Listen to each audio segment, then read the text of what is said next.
Alright everyone, I start off today with a little bit of a follow-up from actually a new tech exclusive that I did yesterday, so BitChute, Odyssey, and so forth, Rumble. That's an idea that I had that the behavior right now that you see towards the political arena within the U.S., it indicates to me a very strong belief among the powers that be that Kamala will end up being in the asterisk administration's main role. That is, that Joe will resign, get 25th, he'll croak of an aneurysm.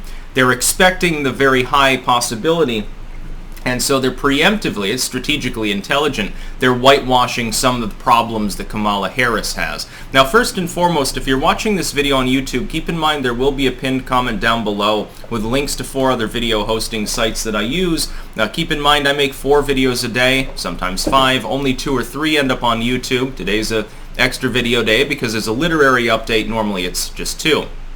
Now, and that's for algorithmic as well as for censorship-related purposes. Verboten topics you're not allowed to discuss on Google products and services. Anyway, what's happening, about a week ago there was an article.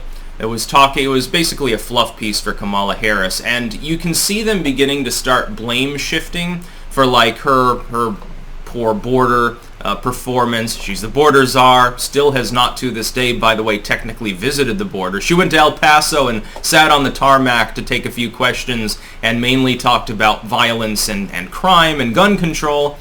Wasn't really a border visit. She didn't go to any border facilities and take questions there or meet with little kids because she doesn't have any empathy. So if she were hanging out with the little border kids in their burrito wrapper looking space sleepers, their space blankets, she'd probably burst out laughing if they told her some tale of woe.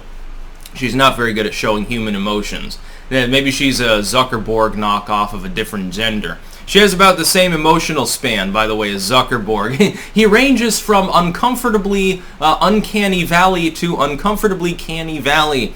Anyway, I think here's what they're doing. They're prepping for what they believe is a very likely scenario where Joe's gone. So Kamala has been appointed as the first female president of color, which would be hilarious. It would cause social alienation problems. This is, by the way, the most likely thing that happens over the next couple of years. Joe certainly won't be running in 2024. It would be a shit show if he tried. The DNC will probably force him out. So what they're trying to do is, because Kamala has no qualifications, because she doesn't have a good personality, because she's not rhetorically intelligent, capable of debating, and because her own policy goals, if you look at her past, would piss off the left, the same left which would be the only people that would care about the id poll involved with Kamala happening to have a vagina, they need to do some groundwork. So very strategically, intelligently, they're setting up to blame Biden for her failures. They're going to blame Joe Biden for the border crisis, and I'll tell you how they're doing it, by spawning the story that Biden gave her that role because his wife is a harpy and didn't like this other empowered woman. What Kamala will do is cast herself as the youngish, of course she's in her 50s, compared to Biden, though, that's a spring chicken, the young, chic, sort of with it, progress-minded individual. And what she'll do is she'll say, well, you know, I like Joe. You know, I said that I believed his rape claimants before, but then I liked it because he gave me a job. I like Joe, but he and I have a difference of opinion. We come from different backgrounds. Because, of course, Joe is painfully white, he's elderly, he's male. I'm chic, I tap my toes and jingle my bracelets, and I'm the HR lady who will tell you your name and you'll like it. I'm different from Joe. Therefore, all of his administration's foibles don't have anything to do with me, including the problems that I myself created as border czar, including all of the times that I laughed psychopathically and uncomfortably at questions that could have easily been answered, when I'm not willing to talk to the media because I have even more problems than Joe does with doing that. It's all his fault. The insinuation will be he's a relic of the past. This dude was fossilized, but now I'm president and I'm not fossilized. I'm empowered and I get things, and don't worry. Everything that happened that was wrong, it's all Joe's fault. They're going to throw Joe Biden under the bus if this happens, because he won't even have a full term. They're going to throw him under the bus, and the autopsy that they'll actually perform will be retrospectively something like this. Well, we probably should have gone with somebody younger. The top two candidates were both fossilized old white dudes. Thank goodness we finally... They're going to worship like at the altar of the whore of Babylon. It'll be like in that scene from Metropolis, right? Where they're all worshiping the machine and mensch. It'll be kind of like that. Kamala Harris will immediately become sort of like an avatar or a goddess to many people. And they'll... the reason why that'll happen is because they'll have whitewashed all of her faulty qualities, which are many, including the fact that, again, since she's taken that office, the asterisk vice presidency, she has accomplished zero. She has done absolutely nothing. In fact, on a day-to-day basis, she's almost an absentee vice president.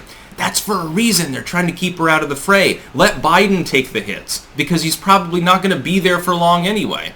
Biden is almost 79 years old. He has Alzheimer's disease. At some point, if that becomes too evident, his own cabinet will invoke the 25th and he'll get kicked aside by his own people. And it would be hilarious, because the Democrats would essentially be admitting that they screwed up as far as the candidate they put in there, that Biden and his policies were informed by a dementia haze, assuming that he formed any of his own policies. He doesn't, but the Democrats believe that because they still believe his take him out behind the woodshed shtick. And it would be highly problematic, but that's not the way that the legacy media will cast it. They'll cast it as, well, Joe meant well, but he just waited a little bit too long. Thank goodness we have this upstanding, strong, empowered black woman now. Thank goodness for Kamala Harris sucking on Willie's willy that one time. Now we've got a female president. Woohoo! And then she can start a war and cause inflation and, imprison people for truancy like she did when she was in California, actually. And the rest will be history. I still find it funny that the Biden admin is trying to pivot to the pro-cop platform, which it is, and that's misleading, but they're like, well, Trump tried to slash the police budget, we're trying to increase it, we were actually the pro-police individuals, literally ignoring an entire year of statements by basically every Democratic candidate, but okay, we're in topsy-turvy world right now, but I give probably a 70% chance that Kamala ends up president of the United States. But I give you a 0% chance it'll be because she was actually duly elected. That's about all. Peace out.